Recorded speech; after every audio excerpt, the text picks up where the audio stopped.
Cześć, tu Agata z kanału Izraelia. Witam Was na moim kanale po dłuższej przerwie. Udało mi się, pomimo tego, że nie jestem u siebie w domu i nie mam warunków do nagrywania, wygospodarować taką małą przestrzeń i po 2 godzinach przestawiania wszystkiego jakiś taki mały kącik sobie znalazłam.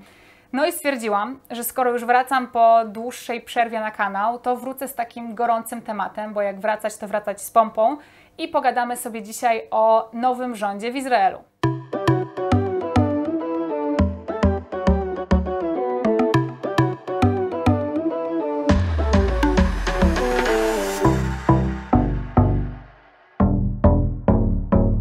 Dlaczego ta zmiana rządu w Izraelu jest taka wyjątkowa? Po pierwsze dlatego, że ze stołka schodzi, mówiąc kolokwialnie, Benjamin Netanyahu, a przez wielu obywateli nazywany Bibim.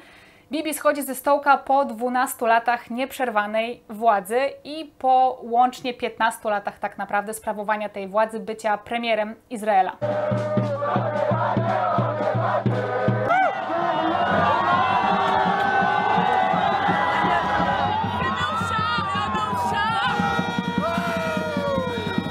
W ciągu ostatnich 2 lat odbyły się 4 wybory parlamentarne i każdy już miał tego tutaj w Izraelu serdecznie dosyć, bo nie mówiąc o tym, jakie to jest w ogóle męczące, żeby co pół roku głosować znowu, no to oczywiście koszta takich wyborów, kampanii wyborczych są ogromne i wszyscy już mieliśmy tego serdecznie dosyć. No ale kiedy okazało się, że zmieni się rząd, to oczywiście nastąpiła radość wielu osób, nie wszystkich, bo jak wiadomo to jest podzielone, natomiast wiele osób się cieszyło z tego, że Bibi kończy swoją władzę po 12 latach, ale też nikt chyba nie spodziewał się, że zastąpi go taki rząd, który jest w zasadzie koalicją 8 partii.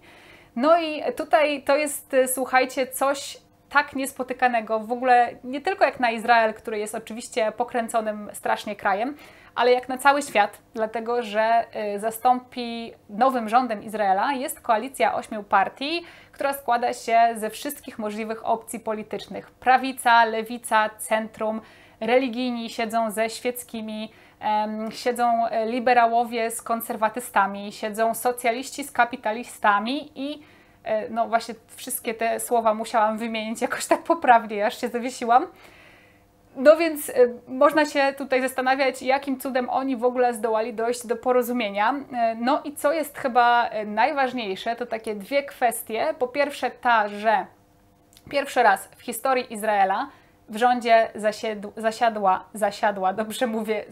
partia arabska, Ra'am, więc zasiedli muzułmanie z Żydami. I też pobito rekord, bo z 27 stanowisk 9 objęły kobiety, więc to też jest kolejny rekord w Izraelu, najwięcej w historii tego kraju. Natomiast, żeby przedstawić taki szerszy kontekst, zanim przejdziemy w ogóle do tego, jak ten rząd wygląda dokładniej, z czego się składa, jakie ma plany, jak to się wszystko stało, że udało im się usiąść do stołu i stworzyć w ogóle taką koalicję, to zacznijmy od tego, dlaczego ludzie w Izraelu, oczywiście nie wszyscy, ale wielu z nich tak bardzo cieszy się z odejścia Benjamina Netanyahu. No po pierwsze jest to człowiek, który ma formalne zarzuty prokuratorskie postawione o korupcję, toczy się przeciwko niemu proces, grozi mu nawet kara więzienia. Znany jest też z tego, że dla utrzymania swojej władzy posuwał się do naprawdę obrzydliwych czynów, takich jak na przykład granie bezpieczeństwem obywateli. I tutaj jednym z takich przykładów było to, że po wojnie z Hamasem, która odbywała się chyba 2 miesiące temu, jeśli się nie mylę, pomimo że wcześniej przekładał marsz prawicowców i marsz osób religijnych w muzułmańskiej części Jerozolimy, to kiedy gdzieś tam zaczęło mu się palić pod 4 literami i zauważył, że jego pozycja staje się jeszcze bardziej niestabilna niż wcześniej, posunął się do tego, że pomimo zablokowania tego marszu wcześniej, zgodził się na to, żeby ten marsz się odbył, chociaż specjaliści do spraw bezpieczeństwa wyraźnie mu mówili, że jest to bardzo niebezpieczna decyzja, która może znowu sprowokować Hamas, która jest niebezpieczna dla obywateli Izraela, która może grozić kolejnym konfliktem zbrojnym, kolejną wojną z Hamasem, kolejnym atakiem, kolejnymi rakietami. Natomiast no tutaj Netanyahu, tak jak to robił wielokrotnie wcześniej, Próbował znowu postawić się w takiej roli bohatera, bo w ogóle jego cała tak naprawdę kariera polityczna, wydaje mi się, była zbudowana na tym, że wykreował siebie jako takiego guru, jako takiego jedynego obrońcę obywateli Izraela. No i w sumie zrobił to też bardzo sukcesywnie. On jest bardzo charyzmatycznym politykiem i udało mu się stworzyć taki obraz siebie jako obrońcy i siebie jako osoby, która jako jedyna jest w stanie uchronić Izraelczyków przed jakby konsekwencjami tego konfliktu zbrojnego. Kolejne działania, których się dopuszczał, aby tylko utrzymać władzę, to było na przykład blokowanie ustanowienia budżetu państwa, bo wiedział, że to doprowadzi do kolejnych wyborów bez przymusu jego zwalniania stanowiska. Znany jest też z tego, że atakował, podważał legitymację wymiaru sprawiedliwości, obrażał polityków opozycji, media, no i został później właśnie posądzony o to, że w ogóle zburzył izraelską demokrację. Więc tutaj, jeżeli chodzi o kontekst, skąd się bierze ta radość ludzi świętujących jego odejście na ulicach.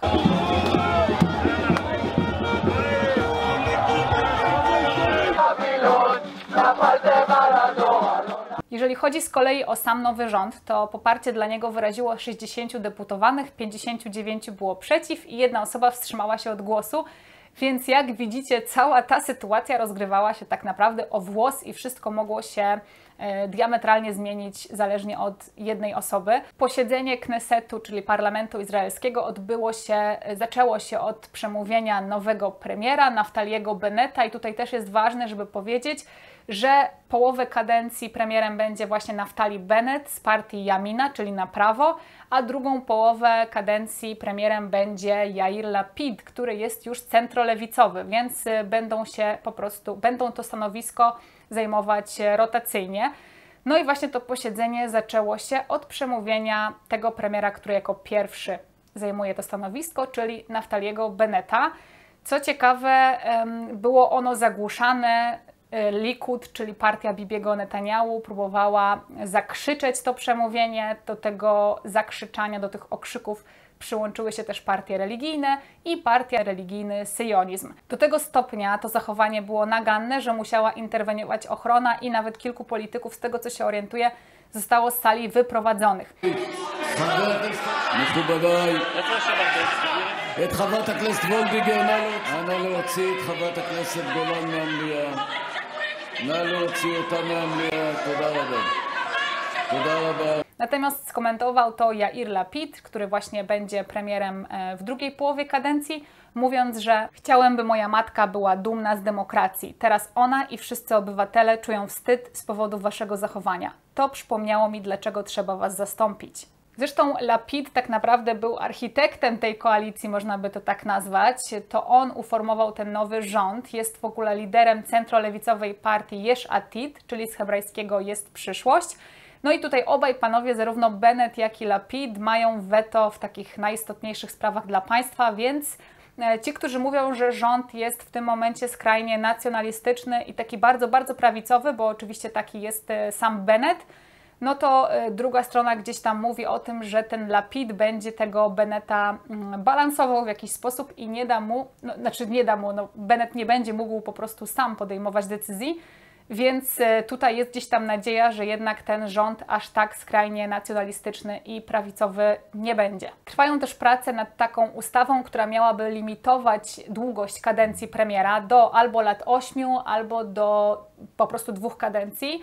Dlatego, że są takie głosy, że to właśnie przez to, że Netanyahu był nieprzerwanie premierem przez lat 12, to przyczyniło się do problemów korupcyjnych i do podważania podstaw ustroju państwa. Jak do tej utraty władzy odniósł się sam Netanyahu? No oprócz tego, że tak jak mówię, było to zakrzykiwanie Naftaliego Benneta podczas posiedzenia w Knesecie, to niektóre zachowania Netanyahu spowodowały to, że ludzie zaczęli porównywać go do tego, kiedy utracił władzę Donald Trump. Zaczęto porównywać go do Trumpa, ponieważ w ogóle też nie ukrywa się tego, że Netanyahu i Trump byli albo są nadal przyjaciółmi.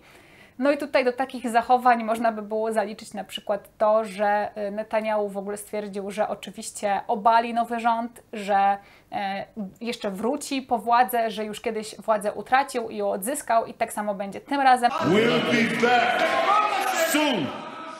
We'll be back. Podważał oczywiście kompetencje nowego rządu, demokratyczność wyborów itd., itd.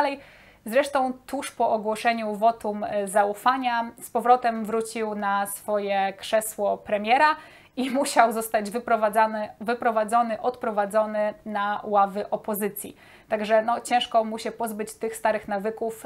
No i też był zresztą problem z nim, jeżeli chodzi o opuszczenie rezydencji premiera, ale do tego zaraz wrócę. Zresztą Netanyahu aż tak daleko się nie wybiera, bo cały czas ma wierny elektorat, cały czas pozostaje na scenie politycznej, jest zresztą formalnym szefem opozycji, więc jeżeli ten proces sądowy, który oczywiście trwać będzie pewnie latami, nie zakończy się w ten sposób, że Netanyahu trafi za kraty, no to tak naprawdę nowy rząd nie będzie też miał łatwo, bo Netanyahu w dalszym ciągu pozostaje takim bardzo silnym zawodnikiem politycznym. Jeżeli chodzi o samą rezydencję premiera w Jerozolimie, był problem też, żeby Netanyahu przekonać grzecznie, żeby tę rezydencję opuścił. Opuścił ją tak naprawdę kilka czy kilkanaście minut po terminie, więc oczywiście czekał do ostatniej sekundy. I opuścił ją miesiąc po utracie stanowiska dopiero. I też wybuchła taki duży skandal, duża krytyka skierowana w jego stronę po tym, jak okazało się przez gdzieś tam opublikowane w internecie zdjęcie, że pomimo utraty stanowiska w dalszym ciągu w rezydencji premiera przyjmował zagranicznych dygnitarzy, w tym byłą ambasadorkę USA przy ONZ, Nikki Haley. No i te zdjęcie, które ona zresztą opublikowała, wywołało ogromną burzę i też składanie wniosków z tego, co się orientuje, po to, żeby właśnie jak najszybciej się jego z tej rezydencji pozbyć. Kiedy tę rezydencję opuszczał, mnóstwo ludzi jeszcze kilka godzin wcześniej stało pod tą rezydencją, wyczekiwało na niego z plakatami Crime Minister, bo to jest w ogóle częste hasło na plakatach przeciwko Benjaminowi Netanyahu. Oczywiście były też osoby, które jakby okazywały swoje rozgoryczenie i żal, że premier odchodzi ze stanowiska, więc tak jak mówię, to jest wszystko podzielone. Natomiast no, te plakaty Crime Minister wywieszane też na oknach Izraelczyków to coś bardzo często spotykanego w ostatnich latach, nie tylko teraz, kiedy utracił władzę. Ale zostawiając na chwilę Netanyahu, chociaż oczywiście nie mogło się obyć bez tych wszystkich istotnych faktów na jego temat, no to kim jest sam Naftali Bennett, bo przecież to on teraz będzie sprawował władzę, będzie zajmował stanowisko premiera przez najbliższe 2 lata do 2023 roku, aż zamieni się z Lapidem.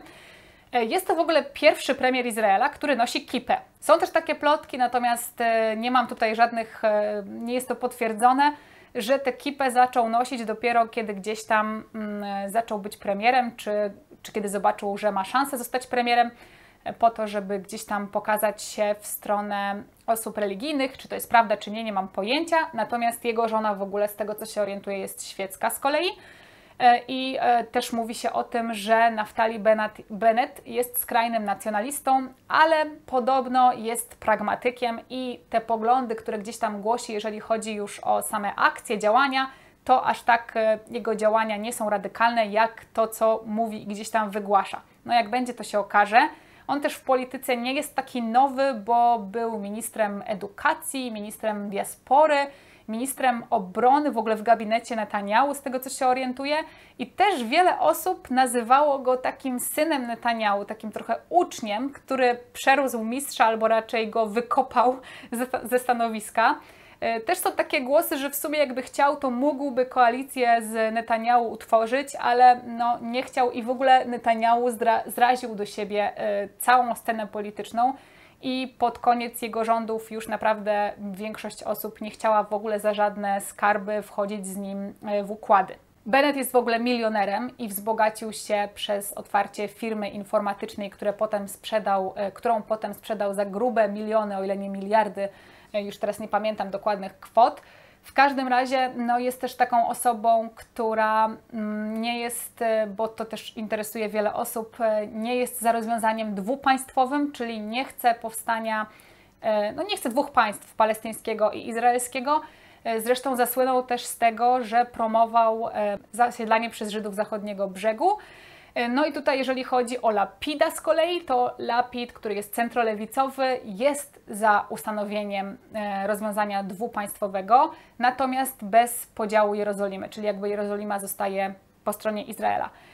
No i w takim razie jak to pogodzić? Generalnie ta rozbieżność i to rozchwianie w rządzie, czyli 8 partii w koalicji, prawica, lewica, centrum, doszły do tego, że jeżeli chodzi o konflikt izraelsko-palestyński, to nie pozostaje nic innego jak zostawienie po prostu statusu quo i tego, że w tej kwestii te partie nie będą w stanie wypracować żadnego kompromisu, więc w zasadzie ten konflikt zostanie w takiej formie, jak jest. Niestety, natomiast też w wielu innych kwestiach w ogóle stwierdzono, że trzeba będzie podjąć działania tylko w tych kwestiach, w których ci koalicjanci będą mogli się dogadać. W ogóle co do Bennetta, to tak naprawdę bodajże 2 dni chyba przed wyborami podpisał dokument oficjalny, w którym obiecał, że nie wejdzie w koalicję z lewicą, a że w ogóle wchodzenie w koalicję z partią Ra'am, czyli właśnie partią arabską, islamską tak naprawdę w ogóle, to powiedział, że to jest czyste szaleństwo i podpisał, że tego nie zrobi. Natomiast wszedł w koalicję, złamał te obietnice, tłumaczy natomiast to tym, że gdyby tego nie zrobił, to musiałyby się w Izraelu odbyć 5. już z kolei w ciągu 2,5 roku wybory, i nie mógł do tego dopuścić, więc kierował się po prostu dobrem stanu, a nie swoim własnym. Nie mnie to komentować, ja w ogóle oczywiście nie jestem zadowolona z tego, że Naftali Bennett jest na stanowisku premiera, jego poglądy w żaden sposób nie reprezentują moich. Natomiast też tak jak wiele osób mam gdzieś tam nadzieję, że przez tą rotację, przez to, że za 2 lata zmieni go Lapid, to może gdzieś tam wtedy ten kraj będzie szedł w takim kierunku, w którym ja sobie osobiście wyobrażam. Natomiast pewnie interesujecie się w takim razie tym, jak ta partia arabska może tutaj działać, skoro wreszcie udało jej się dostać do rządu. I tutaj pewnie rozczarowanie wielu osób, które gdzieś tam kibicują rozwiązaniu tego konfliktu izraelsko-palestyńskiego, dlatego że ta partia arabska też nie ukrywa tego, że nie weszła do rządu z zamiarem jakby starania się o utworzenie 2 państw, palestyńskiego i izraelskiego, a raczej chce się skupić na sytuacji Arabów tu w Izraelu. Co to oznacza? Oznacza to, co zresztą zostało zapisane w umowie koalicyjnej, że będą pracować nad wsparciem oświaty, nad zwalczaniem przestępczości wśród społeczności arabskiej, że będą starać się wyrównać szanse izraelskich Arabów tutaj w systemie edukacji na przykład, czy na rynku pracy, że będą tworzyć więcej miejsc dla Arabów na izraelskim rynku pracy. Myślą też nad tym, żeby ułatwić wykluczonym Beduinom transport. Chodzi tutaj oczywiście o regiony Negewu. Także to są ich takie główne założenia, i skupiają się po prostu na tych Arabach, którzy tutaj już w Izraelu są, a nie na tych, którzy są po drugiej stronie, że tak to ujmę. Z kolei jeżeli chodzi o te świeckie partie w rządzie, na przykład partia Nasz Dom Izrael planuje po pierwsze wprowadzić transport publiczny w szabat, bo to jest w ogóle też taki punkt sporny od wielu lat i o tym mówię w jednym ze swoich odcinków, do którego Was odsyłam. O tym, o co kłócą się świeccy z religijnymi w Izraelu i ten odcinek tutaj wrzucę, będzie też w opisie. Więc to jest takie główne założenie tej partii świeckiej, żeby był transport publiczny w szabat. Oprócz tego też mają pracować nad tym, żeby zmienić zasady poboru Żydów ortodoksyjnych do wojska, bo w tym momencie zazwyczaj nie muszą oni do wojska iść. To oczywiście jest bardziej skomplikowane, ale generalnie są z tej służby wojskowej często zwolnieni. I też mają trwać prace nad tym, żeby w szkołach religijnych wprowadzić szerzej tę ogólnokrajową podstawę programową. Oczywiście z tych wszystkich rzeczy nie cieszą się ortodoksi, są oczywiście tym zbulwersowani.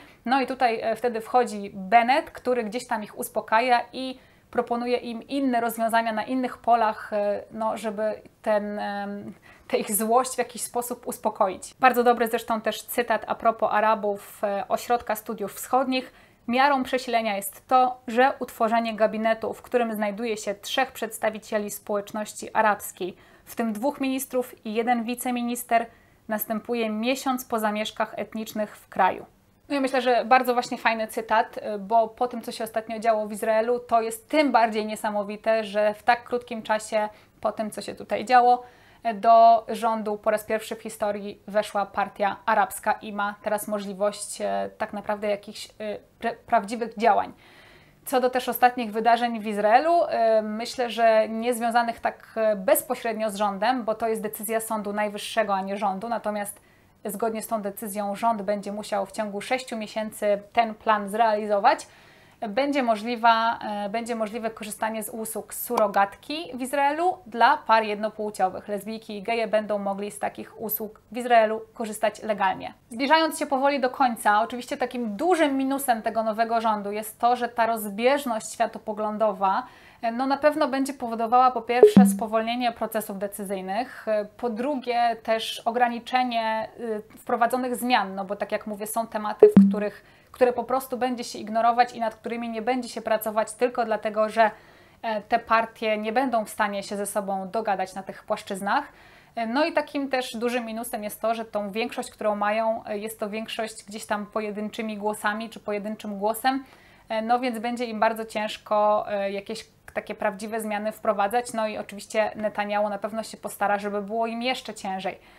Natomiast co do takiego najpopularniejszego pytania albo stwierdzenia wręcz, że przecież ten rząd to nie jest rząd dobrej zmiany, tylko to jest rząd, który jest zbudowany na nienawiści do Bibiego Netanjahu i na tym, żeby niezależnie od konsekwencji Netanjahu z polityki wykopać, no to myślę, że tak i nie. Oczywiście jest tak, natomiast jest tutaj takie drugie dno i ja to widzę trochę w ten sposób, że skoro osoby o tak skrajnych poglądach, z zupełnie innych światów były w stanie, i to 8 partii było w stanie usiąść razem do stołu, często nawet też zostawiając gdzieś tam na boku swoje prywatne interesy, tylko po to, żeby pozbyć się Netanjahu z polityki, albo nie z polityki, a raczej odsunąć go od władzy, no to myślę, że to jest taki pokaz, jak to jednak było ważne i jak ten Netanjahu musiał sobie na to zasłużyć, no bo żeby tak jakby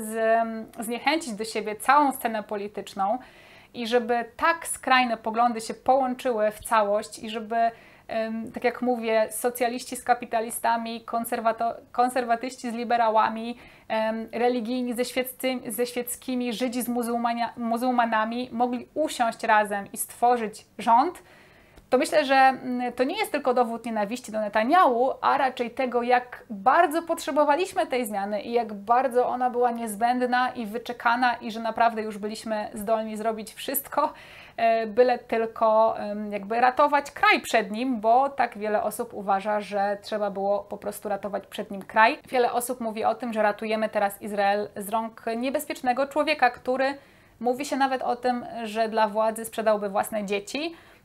No i tutaj pewnie wiele osób się nie zgodzi. Oczywiście Netanjahu dalej ma bardzo silny elektorat, wiele osób na niego głosowało, głosuje i głosować będzie. Także no tak wygląda w tym momencie sytuacja. Z mojej strony to wszystko. Mam nadzieję, że wyjaśniłam to w miarę przystępny sposób, że trochę udało Wam się zrozumieć, co tutaj się dzieje, bo nawet mi jest to ciężko zrozumieć, pomimo że tutaj mieszkam. Dajcie znać w komentarzach, co o tym wszystkim myślicie, jakie jest Wasze spojrzenie na nowy rząd w Izraelu. I zapraszam Was na kolejne odcinki, dajcie łapki w górę, koniecznie odwiedzajcie mnie na Facebooku, na Instagramie i subskrybujcie, jeśli jeszcze tego nie zrobiliście.